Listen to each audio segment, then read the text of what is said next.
Welcome back to the Boot Tragedies. I'm going to touch on a couple things today. First, obviously, Alvin Kamara is meeting with Roger Goodell to discuss that incident that happened in Vegas last Pro Bowl. Obviously, he didn't face any felony charges, got that dropped down to a misdemeanor, had community service hours, and had to pay a fine or a fee to the guy that was involved in the incident. Now he's going to meet with Roger Goodell. We don't know how this is going to go. He's meeting today. I'm glad they're finally getting this process done. I made a video about a couple weeks ago, why this process was taking so long. Obviously, preseason's about to start up. Hall of Fame game is coming up. So things are going to, start moving. So I'm glad Alvin Kamara is finally going to meet with him. Got, Gail Benson's private jet, flying to New York, and he has to get that done. Hey, look, Alvin Kamara, put on your best acting skills, whatever you got to do to get this done. I don't know how this is going to go. He's getting to meet with him one-on-one, tell his side of the story, how things transpired and things like that. So hopefully it goes well. He's going to get suspended. I just find it hard to believe that he's going to get 0 games. Alvin Kamara's been in the league for however many years now, hasn't really gotten in trouble off the field. So who knows how they're going to handle this situation.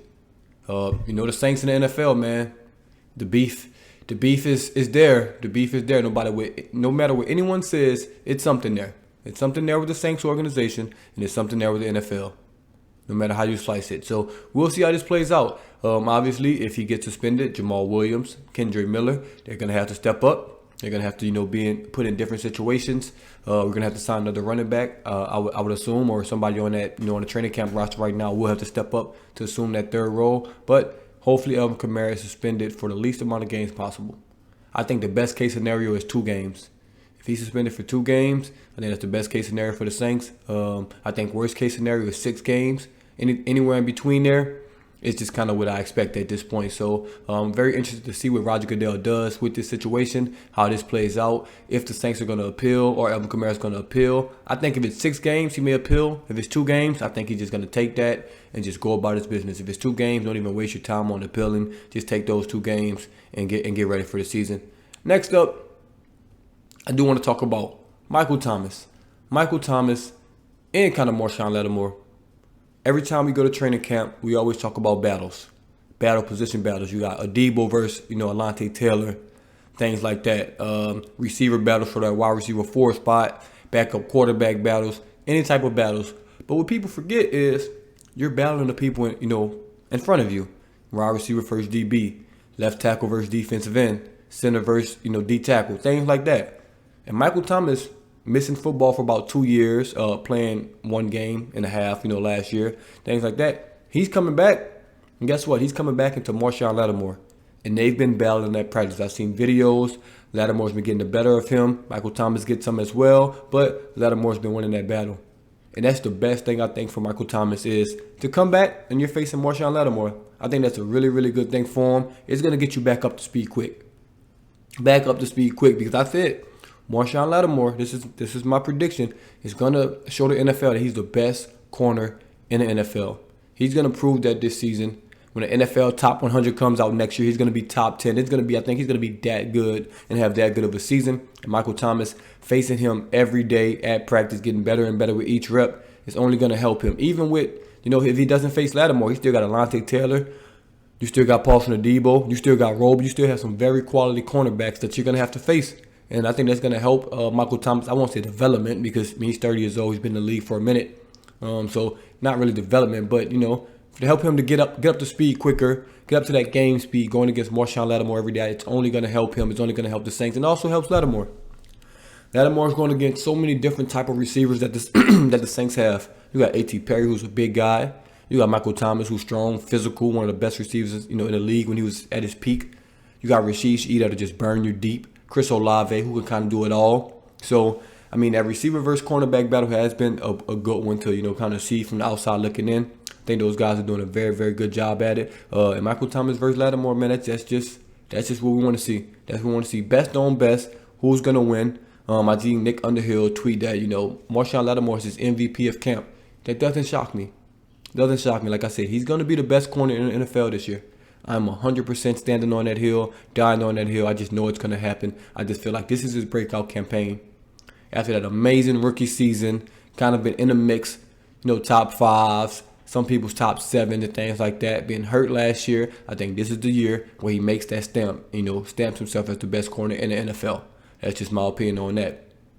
Do want to touch on, injury, because the Saints and the injury bug, it just happens. It always happens to some of the most important positions on the team, guys that are probably injured already.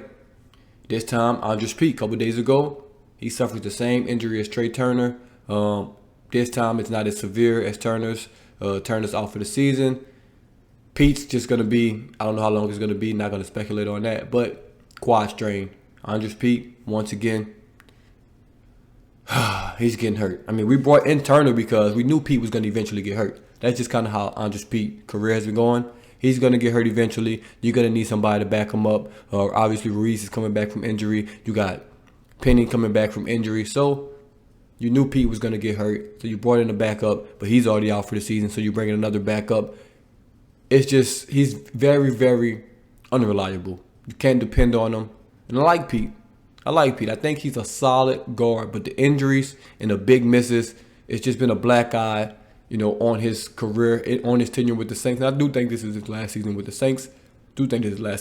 Like almost 100% sure that he won't be back next season, man. But hopefully he gets healthy, gets back out there, get ready for week 1, because we still need him. As much as a lot of Saints fans hate him, a lot of Saints fans can't stand him, we need Andres Pete to be Andres Pete. We need him to be successful. We need him on that offensive line.